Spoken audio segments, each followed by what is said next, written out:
ब्रह्मचर्य अणुव्रत स्वदार संतोष व्रत। संशोधन के बाद इसका नाम रखा गया है स्वदार संतोष अणुव्रत। स्वदार यानी अपने घर में जो है उसमें संतोष करना। तो मेरी पत्नी या मेरे पति के अलावा और किसी के साथ मुझे संबंध नहीं रखना है। संबंध रखना भी है तो उसकी भी लिमिट करनी है। इसे कहते हैं स्वदार संतोष अणुव्रत। व्रत का उच्चारण कर लेते हैं। चौथम अणुव्ययम फूलाओ मेहुणाओ वेरमणम। अणुव्रत चौथा निरूपित स्थूल मैथुन विरति है। जिंदगी भर पालने से सहज होती सुगति है। दिव्य भोगों को न भोगूं दो करण त्रय योग से। विरत मैथुन से रहूं मैं आत्मबल सहयोग से। मनुज यातिर्यंच विषयक काम भोग अनल्प है। ना करूं मैं कभी सेवन काय से संकल्प है। चौथा अणुव्रत स्थूल रूप से मैथुन से विरति। दो प्रकार का होता है, सूक्ष्म और स्थूल। मन, इंद्रिय और वाणी में जो अल्प विकार आता है उसे सूक्ष्म मैथुन कहा जाता है, और जो औदारिक या वैक्रिय शरीर के साथ काम चेष्टा की जाती है वह है स्थूल मैथुन। श्रावक स्थूल मैथुन का प्रत्याख्यान करता है स्वदार संतोष व्रत के अंतर्गत। तो मैथुन का त्याग देशतः और सर्वतः भी हो सकता है। जो पूर्ण रूप से मैथुन का त्याग करते हैं वे चारित्र आत्मा बन जाते हैं, साधु बन जाते हैं। और जो अंशतः अल्प रूप में त्याग किया जाता है उसके अंतर्गत अपने पति या पत्नी के अलावा और किसी से संबंध रखने का त्याग किया जाता है। और दिवसों की मर्यादा भी की जाती है। जैसे एक महीने में 5 दिन आगार है, बाकी के दिन त्याग है, या 10 दिन आगार है, बाकी के दिन त्याग है, 15 दिन आगार है, बाकी के दिन त्याग है। इस तरह से भी मैथुन विरमण व्रत लिया जा सकता है। तो 5 दिन रख के बाकी के दिन त्याग करता है वह भी श्रावक कहलाता है। 10 दिन आगार रख के करने वाला भी श्रावक है। तो श्रावक अपनी अपनी क्षमता को टटोल ले, अपनी अपनी क्षमता के अनुसार। भगवान ने ब्रह्मचर्य को उत्तम तप कहा है। जब हम गुरुदेव का मंगल पाठ सुनते हैं तब भी गुरुदेव एक दोहे का उच्चारण करते हैं। देव दानव गंधर्वा जख रक्षस किन्नरा बंभयारिम नमंसन्ति दुक्करम जे करेन्ति तम। तो जो ब्रह्मचारी है या ब्रह्मचर्य व्रत का पालन करता है उसे देव, दानव, गंधर्व, यक्ष, राक्षस, किन्नर भी नमस्कार करते हैं, उसके आगे प्रणत होते हैं। तो ब्रह्मचर्य उत्तम तप है, सभी तप में श्रेष्ठ तप माना गया। जो ब्रह्मचर्य का पालन करता है उसको नमस्कार करता है। ये सब जो मनुष्य से श्रेष्ठ है या जो ब्रह्मचर्य का पालन करने वाले उनसे भी मतलब उनके पास अवधि ज्ञान है, उनके पास मतलब शक्ति भी ज्यादा है, फिर भी ये सब ब्रह्मचारी जो है उसको नमस्कार करते हैं, क्योंकि ब्रह्मचर्य का तप करना बहुत कठोर है, बहुत मुश्किल है। तो ये तप करना बहुत मुश्किल है, इसलिए उसको देवता, दानव, गंधर्व, यक्ष, राक्षस, किन्नर भी नमस्कार करते हैं। अब ब्रह्मचर्य में सिर्फ केवल इंद्रियों का संयम करना, मन का संयम करना ही काफी नहीं है, पर साथ साथ में ब्रह्मचर्य में हमें सिर्फ अपनी स्पर्शेंद्रिय का ही संयम नहीं करना है, हमें 5 ही इंद्रियों का संयम करना है। हमारी इंद्रियों को हमें कंट्रोल में लाना है, मन को कंट्रोल में लाना है। और जो काय से मैथुन सेवन होता है उसमें 2 शरीर से हो सकता है, औदारिक और वैक्रिय शरीर। तो औदारिक से औदारिक का, वैक्रिय का वैक्रिय से हो सकता है, पर हमारा तो काम वैक्रिय शरीरधारी व्यक्तियों से नहीं पड़ सकता है, तो उनका तो हमें यावत जीवन के लिए त्याग कर लेना चाहिए। इसी को यहाँ पर दिव्य भोग कहा गया है। दिव्य भोग यानी मैं कहा जैसे देवताओं के साथ जो भोग करने का हम सोचे या कुछ करने का करे तो वैसा तो वो हमको नहीं लाना है मन में। मैथुन से हमें विरत रहना है, आत्मबल सहयोग से। मनुष्य या तिर्यंच विषय काम बोल को अल्प करना है, जितना जितना हो सके उतना कम करना है। यानी मनुष्य है तो मनुष्य के साथ काम करने का भी हमें अल्प करना है, उसकी भी लिमिट करनी है। और काया से हमको इसका जितना जितना हो सके हम काया से इसका संकल्प कर सकते हैं, वाणी और मन पे भी कंट्रोल कर सकते हैं। तो जो दिव्य भोग है उनका त्याग करना है। मनुष्य या तिर्यंच विषयक जो काम भोग है वो भी बहुत सारे हैं, और उनका भी हमें अपने काय से। अब ब्रह्मचर्य का पालन हम कितने प्रकार से कर सकते हैं, तो हम 3 तरह से ब्रह्मचर्य का पालन कर सकते हैं। एक तो हम लोग कर सकते हैं कि पूरी तरह से हम ब्रह्मचर्य, तो अब्रह्मचर्य का त्याग करना है वो करते हैं, वो तो साधु बन जाते हैं। हम जो संसार में रह रहे हैं वो हम दूसरे प्रकार से करेंगे, अपने पति और पत्नी के अलावा मुझे किसी के साथ भी संबंध नहीं रखना है।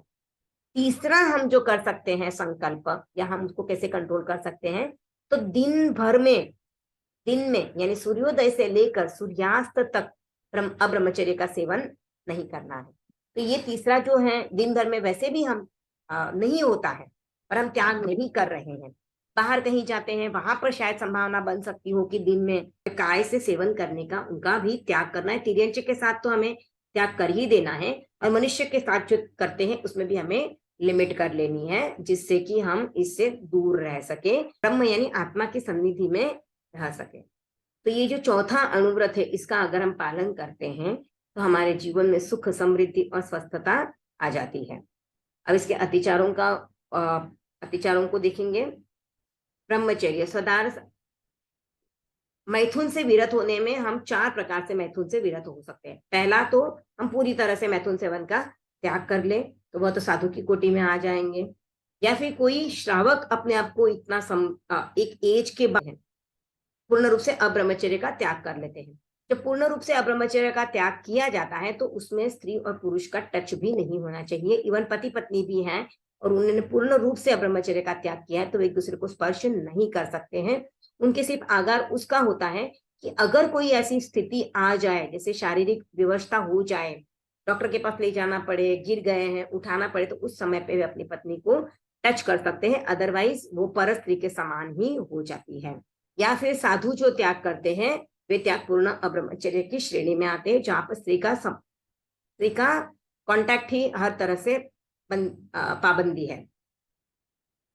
श्रावक जो है वो दूसरे प्रकार से कैसे कर सकता है कि वह अपनी पत्नी और अपनी पति के अलावा और किसी के भी साथ अब्रह्मचर्य का सेवन नहीं करेगा। तीसरा प्रकार, दिन में अब्रह्मचर्य का त्याग कर सकता है। और चौथा, वह महीने के दिनों को रखकर, इतने दिन का आगार रखे, स्पेसिफिक डेज रखे, वो त्याग कर सकता है। तो 4 प्रकार से ब्रह्मचर्य का त्याग किया जा सकता है, ब्रह्मचर्य व्रत का पालन किया जा सकता है। आगे हम ब्रह्मचर्य अनुव्रत के अतिचार समझेंगे। कुछ समय आश्रित बना आलाप यदि मैंने किया, बिना पाणी ग्रहण ही संलाप कर प्रश्रय दिया, काम क्रीड़ा पर विवाह प्रसंग में सक्रिय रहा, तीव्र भोगासक्ति का यदि स्रोत जीवन में बहा।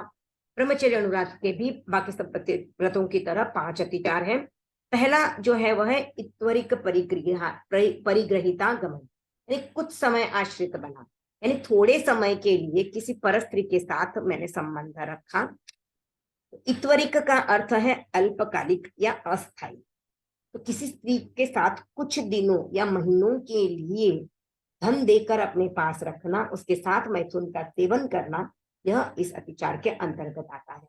आज की भाषा में अगर इसे कहें तो ये लिव इन रिलेशनशिप के जैसे हो जाता है, या फिर रखेल वैश्यागमन की जो प्रवृत्ति है वह इसके अंतर्गत आती है।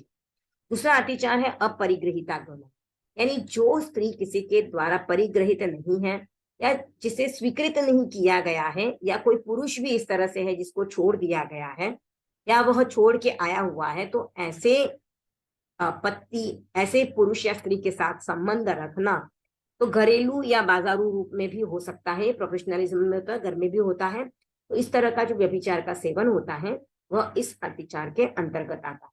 अपरिग्रहिता गमन में ही सगाई से पूर्व, यानी सगाई होने के बाद जो लड़का और लड़की मिलते हैं, एक दूसरे के साथ आते जाते हैं, तो जिसने अपरिग्रहिता गमन का, उसको अतिचार से उसको बचना है, तो वह शादी होने से पहले उस लड़की के साथ भी कुछ भी किसी भी तरह का संबंध नहीं, उसके साथ गमन भी नहीं करता और किसी प्रकार का संबंध भी नहीं बनाता है। अनंग क्रीड़ा, तीसरा है अनंग क्रीड़ा। अंग, अंग का अर्थ होता है जिन 2 अवयवों के साथ काम भोग सेवन किए जाते हैं, जैसे जननेन्द्रिय और योनि के अलावा जितने भी हैं वे सब अनंग होते हैं। तो जननेन्द्रिय और योनि अंग के अंतर्गत आते हैं। तो इन 2 अंगों के अलावा और किन्हीं अंगों से अगर मैथुन सेवन हो रहा है तो वह ब्रह्मचर्य व्रत का अतिचार है। अप्राकृतिक मैथुन, पुरुष का पुरुष से, स्त्री का स्त्री से संबंध जो होता है ये, या फिर अप्राकृतिक उपकरणों, कृत्रिम उपकरणों से जो मैथुन की क्रिया की जाती है वह इसके अंतर्गत। अनंग क्रीड़ा जो करते हैं या अनंग क्रीड़ा के रूप में जो मैथुन का सेवन करते हैं, उनसे उनके काम भोग की अभिलाषा विषम नहीं होती है, उल्टा वो और भड़कती जाती है। जैसे हम आग में घी डालते हैं तो वह आग और फैलती जाती है और बढ़ती जाती है, वैसे ही अनंग क्रीड़ा करने वालों के काम का उपशमन नहीं होता, उल्टा वो और प्रज्वलित होती जाती है और अनेक प्रकार के रोग उत्पन्न हो सकते हैं। पर विवाह कर श्रमणोपासक जो है वो ब्रह्मचर्य पालन की ओर आगे बढ़ता है, साधना करता है, अब्रह्मचर्य की भी सीमा करता है। तो दूसरों के बच्चों के संबंध करवाना, अपने परिवार, फ्रेंड्स या रिलेटिव्स या पहचान वालों के बच्चों के लिए अगर हम लड़का लड़की दिखाते हैं, वहां तक ठीक है, दिखाने तक हम अपना काम कर सकते हैं, पर उनकी शादी ब्याह में बढ़ चढ़कर हिस्सा लेना, उनकी शादी वो इस तरह का प्रयत्न करना, एक तरह से मैथुन का अनुमोदन होता है। तो हमें ये सीमा करनी है कि हम कहाँ तक इसका अनुमोदन करेंगे। आप किसी के लड़के के लिए लड़की दिखाते हो, किसी की लड़की के लिए लड़का दिखाते हो, तो यहाँ तक आपका कर्तव्य खत्म हो गया। उसके आगे वो जाने, उनके परिवार वाले जाने। तो आप बस अच्छा लड़का है, अच्छी लड़की है तो वो दिखा दीजिए, उसके बाद वो अपना काम करते रहेंगे, आपको उसमें ज्यादा इन्वॉल्व नहीं होना है। और जो एकदम उच्च कोटि के श्रावक होते हैं, वो तो सिर्फ अपने बच्चों के अलावा बाकी किसी के लिए भी इस तरह का व्यवहार भी नहीं करते, उनको दिखाते भी नहीं है, उनकी शादी का भी कोई उपक्रम में वैवाहिक संबंध कराने में भाग भी नहीं लेते हैं। इवन कभी कभी तो ऐसे होता है कि कोई कोई श्रावक अपने परिवार के बच्चों का भी विवाह के इसमें भाग नहीं लेते हैं, उनके परिवार के बाकी लोग इस कार्य में भाग लेते हैं और वे अपने आपको निवृत्त समझते हैं। अब ब्रह्मचर्य का सेवन कर लो, तब उतनी खुलावट रख सकते हो। अभी ये सब काम जो है यंग एज में करने वाले ज्यादा होते हैं। हम मेरी एज तक जो पहुंचे होंगे उनकी तो शायद बहुत डिजायर्स कम हो जाती है, नहीं भी वो तो कोई फर्क ही नहीं पड़ रहा है, वैसी सिचुएशंस हो जाती हैं, तो उसमें आप लिमिट कर सकते हो। ये भी नहीं होता है तो आप क्या कर सकते हो, महीने के कुछ दिन आगार रखकर आपको बाकी दिनों का त्याग कर लेना है।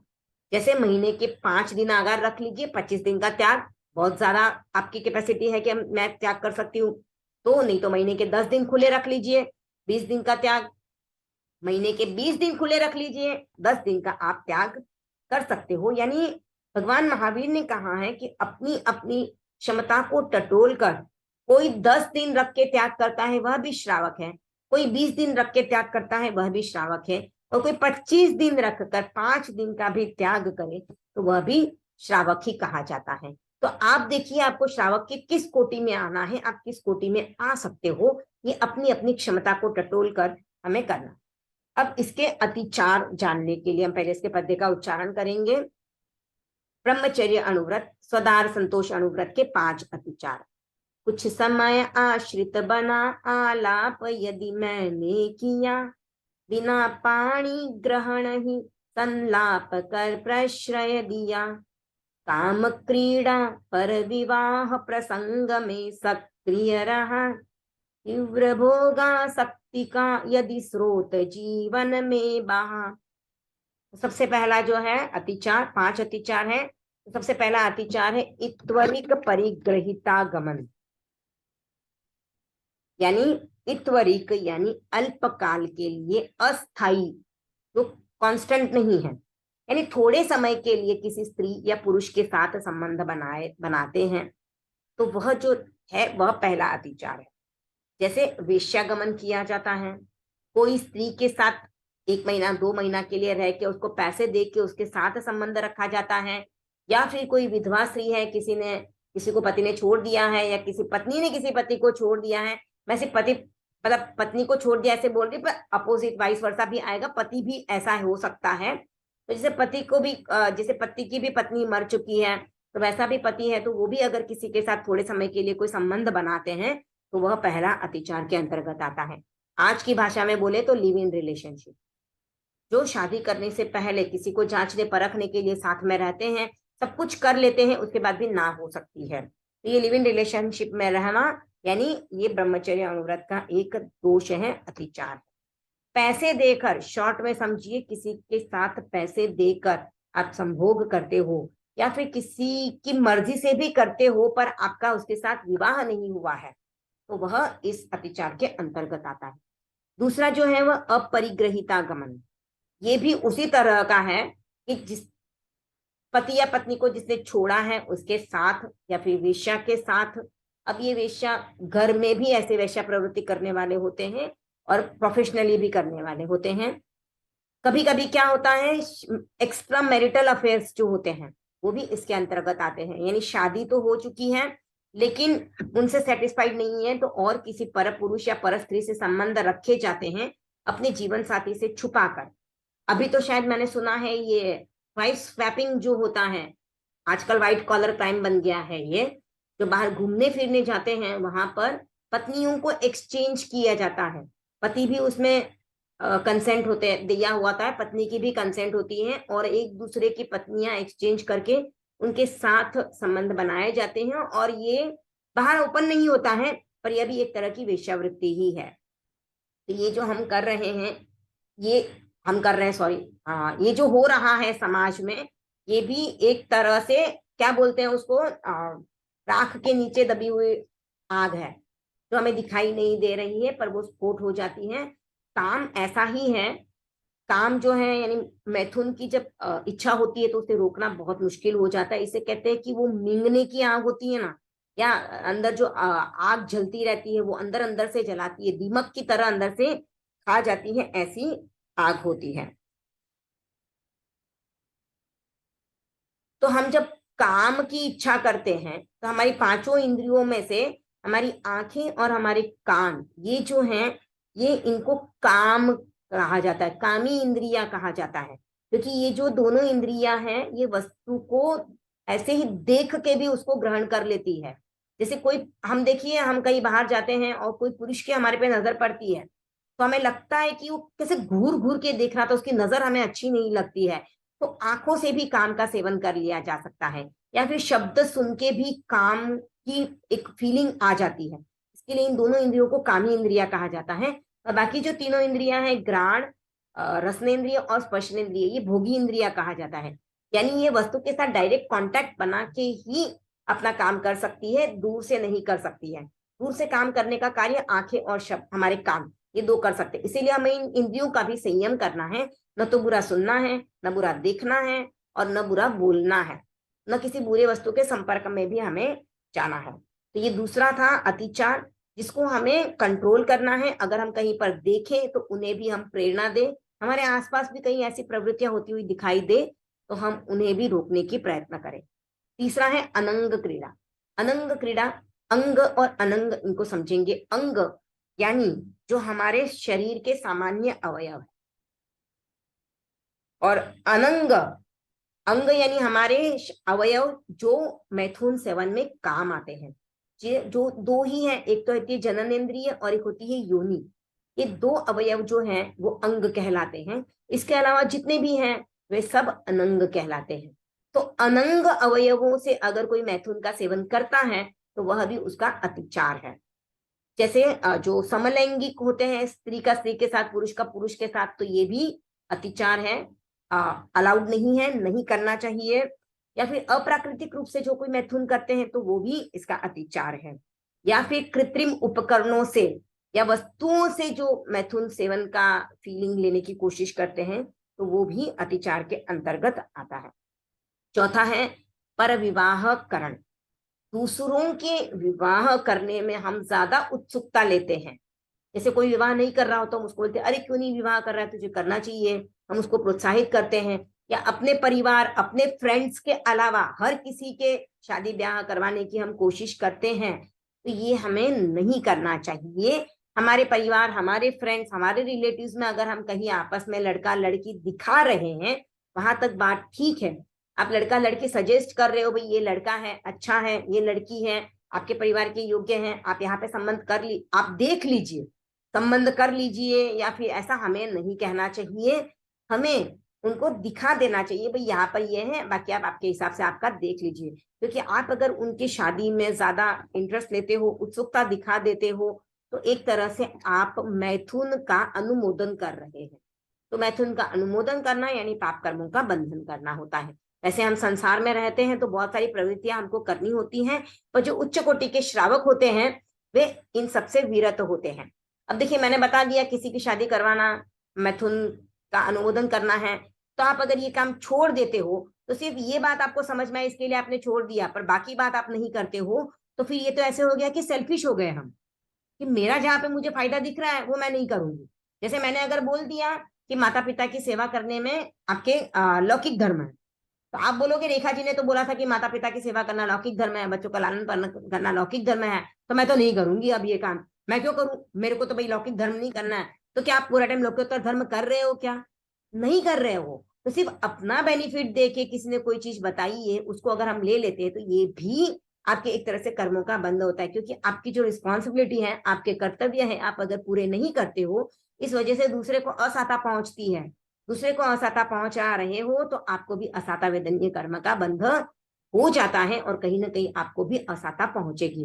तो इसलिए आप जहां पर हो वहां पे अपना रोल अच्छी तरह से निभाओ। आप संसार में हो तो साधु बनने का प्रयत्न मत करो, असाधु हो तो संसार में आने का प्रयत्न मत करो। जहां पर हो अपने लिमिटेशंस को देखो, उसको पूरी तरह से जस्टिफाई करो।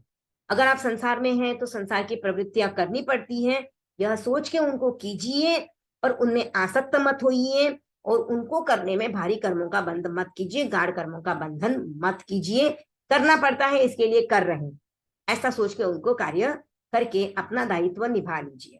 पांचवा जो है वो है काम भोग तीव्राभिलाषा, यानी काम भोग करने के लिए तीव्र अभिलाषा आती है। जैसे ब्लू फिल्म्स देखते हैं या फिर ऐसे काम वासना की कोई प्रवृत्तियां आती हैं तो उनको देखने के लिए लोग उत्सुक हो जाते हैं, छुप छुप के देखते हैं। तो ऐसा जो करने का सोचते हैं वो मन और इंद्रियों पे कंट्रोल नहीं होता है, इसलिए किया जाता है। तो हमें इन सब से बचना है। अगर कोई करता है तो उसे भी समझा बुझाकर उससे उसे दूर करना है। ये जो त्याग है ये एक करण और एक योग से हो सकता है। अगर कोई ज्यादा सोचे तो दूसरों को त्याग दिलाने में प्रवृत्ति करे तो दो करण और दो योग से भी किए जा सकते हैं। ब्रह्मचर्य को सबसे उत्तम तप माना गया है।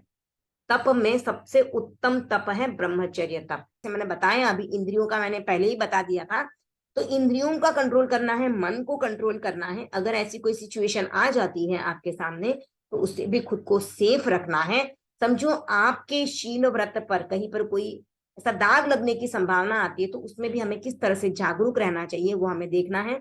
लड़कियों की ओर से हमें ये कंप्लेंट बार बार मिलती है कि हमें रात को देर तक जाने से मनाही की जाती है, हमें ऐसे कपड़े पहनने से मनाही की जाती है। तो हमें ही क्यों, लड़कों को रोको ना। मैं तो बोलूंगी हम लड़कों को क्यों रोके, नुकसान किसको होगा उसको ही संभालना चाहिए हमको। हमारे घर में जब सोने के जेवर होते हैं तो हम उनको सेफ रखते हैं। अगर तांबे पीतल के या चांदी के गहने पड़े हैं या आर्टिफिशियल ज्वेलरी हम उनको ऐसे ही रख देते हैं, तो लड़कियां भी सोने के गहनों की तरह हैं। तो हमें लड़कियों को ये बात बतानी है तुम लोग कितनी इंपॉर्टेंट हो। और अगर कोई गलत काम होता है तो लड़कियों को, स्त्रियों को सफर करना पड़ता है। और इसलिए लड़कियों को कम नहीं आंक रहे हैं हम, उनकी सुरक्षा कर रहे हैं। आप अगर ऐसे तड़क भड़क या फिर स्लीवलेस, टॉपलेस, बैकलेस कपड़े पहन के बाहर निकलते हो तो आप दूसरों को इंस्टिगेट करते हो, दूसरों को प्रोवोक करते हो, उनको आकर्षित करने के लिए। आपको क्यों आकर्षित करना है दूसरों को अपनी तरफ? आप अपने कार्यों से लोगों को आकर्षित कीजिए। आप अपने आप को इतना ऊंचा बनाइए कि लोग आपके काम को देखकर आपके तरफ आए, आपसे अट्रैक्ट हो, ना कि आपकी बॉडी को देखकर, आपके रूप को देखकर आपकी तरफ आकर्षित हो। अगर आपकी बॉडी को देखकर, रूप को देखकर आपके पास कोई आकर्षित हो रहा है तो आपका टैलेंट ही क्या है उसमें। अब जो पिक्चर्स में, मूवीज में, सीरियल्स में काम करते हैं उनका क्या, आप देखिए एक्टिंग जो करता है ना वो पूरे कपड़े पहन के भी एक्टिंग कर लेगा। लेकिन जो अगर ऐसे कपड़े पहन के एक्टिंग करते हैं तो फिर उनकी एक्टिंग पे क्वेश्चन मार्क आ जाता है। तो देखिए आप नाटक करो, जैसे हम भी महिला मंडल में नाटक करते हैं, आप लोग भी करते होंगे, ज्ञानशाला में हम प्रस्तुति देते हैं, तो हमारे कपड़े कैसे व्यवस्थित रहते हैं और हम अपना टैलेंट दिखा रहे हैं। तो अपने से अपना टैलेंट दिखाना है, बॉडी का प्रदर्शन हमको नहीं करना है। और हमें लड़कियों को भी इस बात से समझाना है कि पाश्चात्य संस्कृति को देखते हुए, वेस्टर्न कल्चर को देखते हुए हमको आंखें बंद करके ऐसा नहीं करना है, क्योंकि वहां के लोग उस चीज के यूज टू हैं।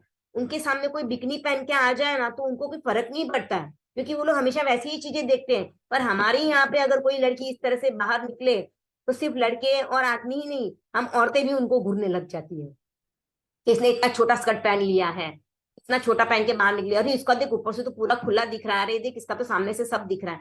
हमारी भी नजर उनकी तरफ चली जाती है। तो हम मर्दों की बात ही क्या करें। तो हमें इस तरह के कार्य नहीं करने हैं। हम जिस कल्चर में रहते हैं उस कल्चर को अपनाएं।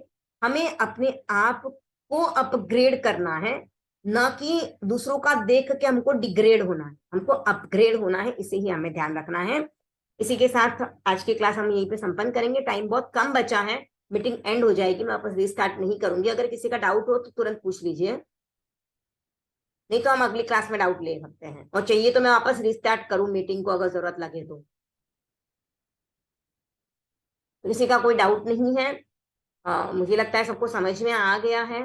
तो ये 4 व्रत जो हमने समझे हैं, अगर श्रावक के 12 व्रत किसी ने नहीं लिए हैं तो व्रत दीक्षा की बुक खोल के ये 4 व्रतों के पॉइंट्स पढ़ के आप उतने व्रत भी एक बार लेने का प्रयास कीजिएगा, ताकि आप एक बार 4 व्रत तो स्वीकार कर लोगे। मैं दोनों ही तरह से जा रही हूँ, अतिचार और व्रत भी समझा रही हूँ, और आप व्रत दीक्षा भी ले सको, इस तरह से भी आपको समझाने का प्रयास कर रही हूँ, ताकि आप और भी आगे अपने व्रतों में आगे बढ़ सको। तो इसी के साथ मैं क्लास को यहीं पे संपन्न करती हूँ।